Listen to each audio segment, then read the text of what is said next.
రాజమండ్రిలో ఉన్నటువంటి పూర్వ ప్రముఖులకి,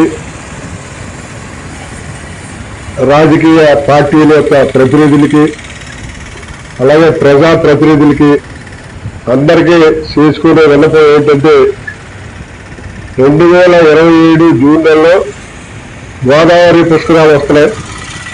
ఆ పుష్కరాల కోసం ఆల్రెడీ మన కలెక్టర్ గారు, మున్సిపల్ కమిషనర్ గారు వాళ్ళందరూ కూడా అఫీషియల్గా మీటింగ్స్ వేసుకుని వారు చేయబోయే కార్యక్రమాల గురించి చర్చించుకోవడం జరుగుతుంది. మన ఎంపీ పురంధేశ్వరి గారు 2027 మనకి రాజమండ్రి గోదావరి పుష్కరాలకి 1500 కోట్ల రూపాయలు ఫండ్స్ స్టేట్ గవర్నమెంట్ నుంచి కానివ్వండి, కేంద్రం నుంచి కానీ వస్తాయని చెప్పి ఆల్రెడీ చెప్పడం జరిగింది.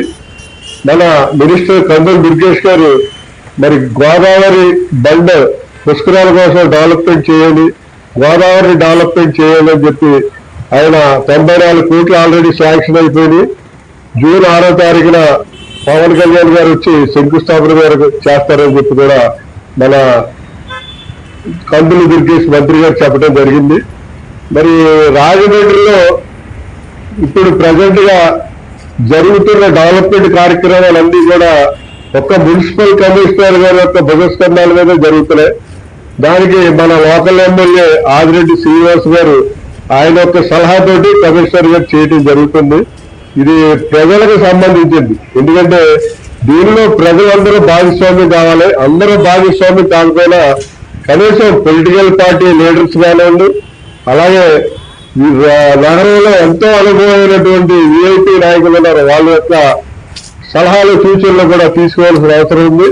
వీటినన్నిటినీ దృష్టిలో పెట్టుకుని మరి 5వ తారీఖు ఈ జూన్ 5వ తారీఖు గురువారం రోజున ఉదయం 10:30కే పేపర్ బిల్లు మెయిన్ గేట్ ఎదురుకుండా ఉన్నటువంటి కృష్ణసాయి కళ్యాణ మండపంలో రాజమండ్రిలో ఉండే నగర ప్రముఖులు, వివిధ రాజకీయ పార్టీల యొక్క ప్రతినిధులు, అలాగే ప్రజాప్రతినిధులు, ఎంపీ గారు, మినిస్టర్ గారు, ఎమ్మెల్యే గారు వీళ్ళందరితో కూడా ఒక సమావేశం ఏర్పాటు చేయడం జరిగింది.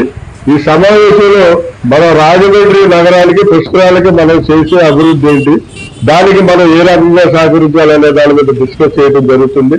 ముఖ్యంగా ఈ గోదావరి బండ మీద పెట్టినటువంటి 13 విగ్రహాలు, మహానుభావుల విగ్రహాలు, వాళ్ళ మామూలు పొలిటికల్ లీడర్స్ వాళ్ళ కావాలి, మన భారతదేశానికి ప్రముఖులైన వ్యక్తుల యొక్క విగ్రహాలు పెట్టడం జరిగింది.